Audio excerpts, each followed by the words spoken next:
Dave. This is day one of Firevolt Festival here in Manchester, and I'm with the headliners, Royal Republic. Woo! Hey, that's us. Hello, guys. Hello. It's been a long time. I've been dying to speak to you guys for ages and ages and ages. I've been a big fan for a long time. So, last time I saw you was Bristol Trinity. Right. I don't know if that would be the Club Majesty tour, I suppose. Yeah, so you're back in Britain at last. Yeah, it's been, we've been busy over in mainland Europe. Things have happened since we played Trinity in Bristol, to say the least. Globally, personally, and Britishly. So, but now we're here. It feels good. It looks nice. Nice people, nice food, nice weather for the first time, in 6 shows? Yeah. Or so. 6 or 7 shows. So we're looking forward to tonight. Brilliant. You are the reason why I'm actually here doing music media, because I was asked off the cuff if I'd just write a review of your gig at the Trinity, and from that I've now annoyed hundreds of people on Facebook with my music reviews and stuff like that, and I now run a radio station as well, and it's all down to you guys, really. Wow. So thank you, but I think the hundreds of thousands of people that actually annoy, they probably Awesome. keep it up, keep annoying Keep people. going. So, what's new with you guys? You had an EP out recently. It's a piece. Yeah, I mean, we started rolling carefully, started the whole machine of touring again, which is our main, that's what we do. We're a touring band. And Club Majesty got we got cut down in our prime. Yeah. That's what it felt like a little bit. We were on a really good roll, had a great momentum. We started playing shows in capacities that was just insane in some parts of Europe. And then the pandemic happened, and then everybody's life changed. And then some bands were still around and some weren't around anymore. And we kind of started carefully rolling the whole machine again, and found that we still enjoy it, and we also found that it didn't just implode on us. All the work we had put in previous years wasn't for nothing. It still actually kept growing, even in the years we weren't touring, which is amazing. So here we are now. We're ending this cycle, kind of turning the page, and that's one of the reasons we wanted to put out the EP. Yeah, the Hits and Pieces collection, which is all the singles that we released during the pandemic, and also a little souvenir from Paris sold out show in Olympia, Paris, that we played in January. And this is kind of the closure for us to this time in our lives. Okay. So now we're looking into the future. We're finishing writing on a new album, which we will be recording in October, November. And then if everything goes as planned, then we'll have a new album out in spring, summer next year. Okay. Was it a conscious decision for the singles at the time to come out as they were, or were they intended as an album? No, it was never intended to be an album. It was more because nobody knew how long this thing was going to go on. Right. We didn't know if we can start touring again at X, So we just said, let's try and just life support. And get together, write a song, and put it out. Why should we just keep it? Let's put it out. It's an extraordinary situation right now, and let's just put it out and not think album, just think song. We didn't know how long the whole thing was going to last. It was kind of forbidden, even though not in Sweden, but it was kind of forbidden to spend time together, and so we just did it in our own studio. Adam produced it. It was sort of a DIY situation, and then we just did it song by song for as long as it took to get us through the whole thing. Yeah, I've got to say I like Magic probably the best out of those collection singles. So it was all downhill from the first. Was that the first one? No, Super Love was the first one. Super Love, yes. Well, no, Back from the Dead was really good as well. You brought that out. Sorry? Back from the Dead. Yeah. That came out in October, Halloween. That was Halloween, yeah. That was the whole idea. Yeah. That was the only reason, really. And the one I can't really say very well, Rat-a-tat-tat. Nobody can say that. How do you say that? Yeah. I stumble and mutter something on the radio and then just play the record. Royal Republic, that's the next song. But it's great. I mean, I've got to say, The first time I saw you, you opened Download. Must have been, 2015, 2016? When we open a download. Yeah, on the Friday morning. You like the Main first stage or the small stage? 10 on stage? the big stage. That was 16. Yeah. And then we did the same thing in 19. Yeah, I saw you both times. Absolutely blew me away. I mean, the mini mosh pits were brilliant. That was just amazing idea when you were doing, was it Stop Moving? Oh, right, yeah. 3 people per mosh pit. Yeah. 10,000 mosh pits. Very ambitious experiment. Did you actually break the record? I did say yes. check. Yes. Yeah, of course we did. Of course we did. If there was a record, it's broken now. Yeah, okay, broken. Okay, so tell me about Royal Republic. When did you start? When did it all happen? When did it start? Depends on if we stick to our old story, if we change it with a new one. I'd go for a new one. Just a make couple sure. of years ago, a bunch of guys got together. Made some music. I think in 2008,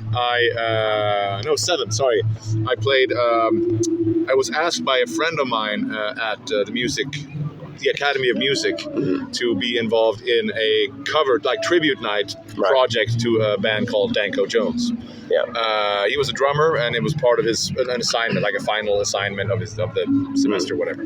So I played the guitar and I did the vocals, and there was this other guy played the bass, and then you all happened to be at that particular show, and then there was a party. After the show, we met for the first time. I wasn't there, but I heard a lot of good things about it. Of course you were there. I mean, I was there. Yeah, we were all there. No, and then the time passed, and I got out of school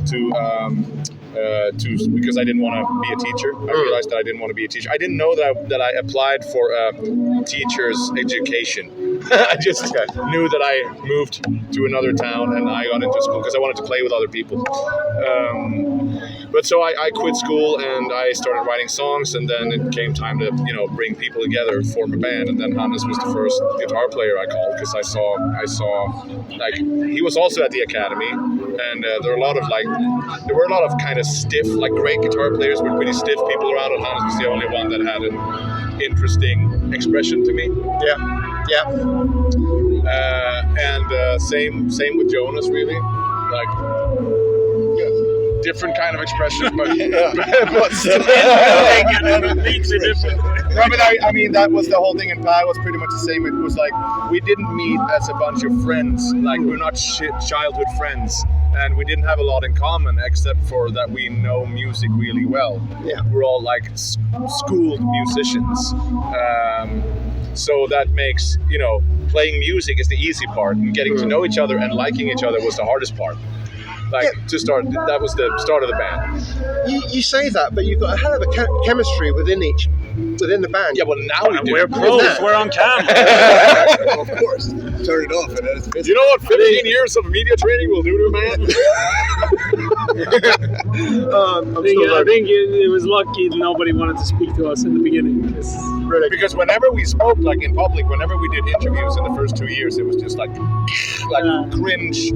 The cringe Olympics, truly. It was just, we all... Special cringe Olympics.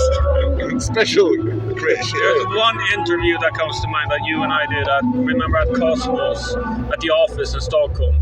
Remember the mustache? Oh yeah, that was the mark. The low point. No, that was Please where don't we look said it up. This is the level where you want to. This is vad fan heter det? The benchmark. And we mentioned mustache As the benchmark. Not saying that they're not awesome, they are, but still, that was a very cringe interview. Okay. Go check it out. No, It's fun. it was fun, but for a long time, I think we were a little bit, not ashamed, I would say, but people tried to force us into, and by people I mean label management.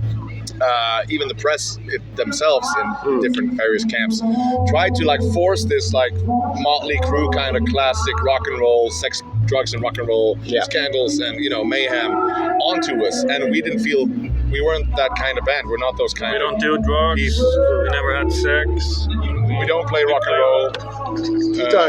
You don't drink alcohol? Yep. That's No. That's our only I'm burden. having sex right now. Just can't sit. I have the control. Not in front of the kids. No. But I mean, it was just like we wanted to focus more on the music and the performance itself. I mean, of course, we had a good time, and we didn't like make that that's not our shopping window. You know what I mean? Yeah. And that was tough for a long time. And people went like, what did the Ramones mean to you? Or like, great influences, I guess. Like nobody gave a fuck about the Ramones. Like no offense. No. It just wasn't our. It wasn't our thing. We didn't come from like where the other bands came from. Well, you're completely fresh and new. Even now, fresh sounding to me. You're totally different to everything else that's out there. Yeah, I find you really great. I mean, you've got to be one of my favourite bands. Thank you. I'm not saying that to blow smoke up your ass. I'm But you say that to all the bands. not all the time. But if I had to pick 10 bands, you'd be in that top 10. Thank you. Thank you. Because your outlook on the music is so different. I mean, I probably find Weekend Man is probably my favourite album so far. Club Majesty is a very close second. But you're getting better and better and better as time has gone on. Sure. It's funny you say that because it's actually a lot of people have said that to us in the last couple of years. They started doing it even like with Club Majesty especially, that we kind of, you sound like nothing else, blah, blah, blah, blah, blah, blah. Which is like in the first 3 records, it was like, you sound like the Hives. That's it. Like in a nutshell, that's it. That's what people said. Or you sound a little bit like this, a little bit like that. Or Franz Ferdinand, you sound like Danko Jones, you sound like the Hives. And those were all like major influences on us when we started the band, like in the first year and the second year. And so of course we sounded, like them, much like other bands sound like other bands that existed before they did, you know what I mean? Yeah. And we reached some point where we started sounded more like us and less like our influences. But that's not something that happens like, or in most cases, it doesn't happen like, the first album is like, holy shit, this is completely new. Especially not in our case, where we were a band for 6 months when we put out We Are the Royal, the first record, you know what I mean? But the goal, we always, I remember us saying like, having our own sound or pioneering a new sound is not the goal here. We just want to write good songs. That was the thing. And it's still like, that's not how we think. Like, it's got to sound unique. Whatever, it's got to sound like us. That's the thing. And that's what makes it really hard for us to write songs, because we don't have like this is the sound.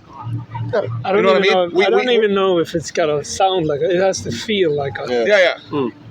Well, your recent singles have all been a little bit different to each other. Quite eclectic collection of songs. Yes, exactly. And I feel like I gotta somebody slow down. Every time I say the word eclectic, I gotta feel like slow I've down. heard this a lot this summer. No. let me do the real thing for you. No, let me not. Let me save that for tonight. I'm not going to say it again. Okay, what are we going to expect tonight? Because let's wind things up. You've got other people to see. And Man, it smells good. A Royal Republic in a very good mood. yes, yeah. Wow. Very happily surprised. Yeah. Are we expecting Keytar tonight? I hope so. The question is, will there be no guitar? Yeah. Like, will there not be guitar for any song? We flew with like the whole guitar cases and all that stuff. So Yeah, Jonas flies on the guitar. On Yeah. the side of the plane. like a witch on a broom. So how did that come about? Was it a conscious decision to do a guitar? No, just bring The it bass in, was or- getting a little too hard for Jonas. Yeah, it was too many strings. Now it's like one key. And we got an arpeggiator on, so it was just like... I think the whole thing started like one of the songs just turned into like let's try synth Yeah. bass, and then it ended up on the album, and it's like, all right, so how do we do this live? And like everybody's like, all right, let's bring back the guitar, make it modern and fresh again. Like synthesizer just standing there with the piano essentially. And then standing with the piano like this. Very cool. And we like first summer with the guitar, that was Yeah, there was a lot of hicks. it was the Russian roulette. Like, all right, let's see. Yeah, it's still not bulletproof. It malfunctions about 10% of the time. The first performance at main stage down low. Was it the first one? Was it the last? No, it was 19 Club Majesty. It malfunctioned for Stop Moving, Yeah. and then it was kind of working finally. But he got caught in Stop Moving. So I did this, and then the guitar went all over the place, and you just had to like. He's smiling. My name is Adam. I do remember actually when I first saw you in Bristol was the Thecla boat. You launched into Space Machine and then your guitar was on. And you had to stop, restart the whole thing. These things happen, don't they? That happens. Yeah, That happens. Way more than you would have wanted. Yeah, that happens. Okay, let's wrap it up. Thank you guys for taking the time to speak to me. I'm hoping for a great set tonight. I'm sure you won't disappoint. And We'll try to disappoint him. Oh, okay. Thank you for playing Firestorm. Thank you to agreeing to play because Vision from Stratton who decided to book you guys because I think it's so. It's such a. You're playing Bloodstock tomorrow, which is what, mid-afternoon. Yeah. So it's quite a different. It's a different crowd, and they'll love you just the same, I'm sure. But to put you on the headline. We'll get him. Don't worry. Yeah. This is black metal. We'll get it by battery. Not before that. We'll play battery and walk off. Okay, thank you. Royal Republic. Thank you very much. so much.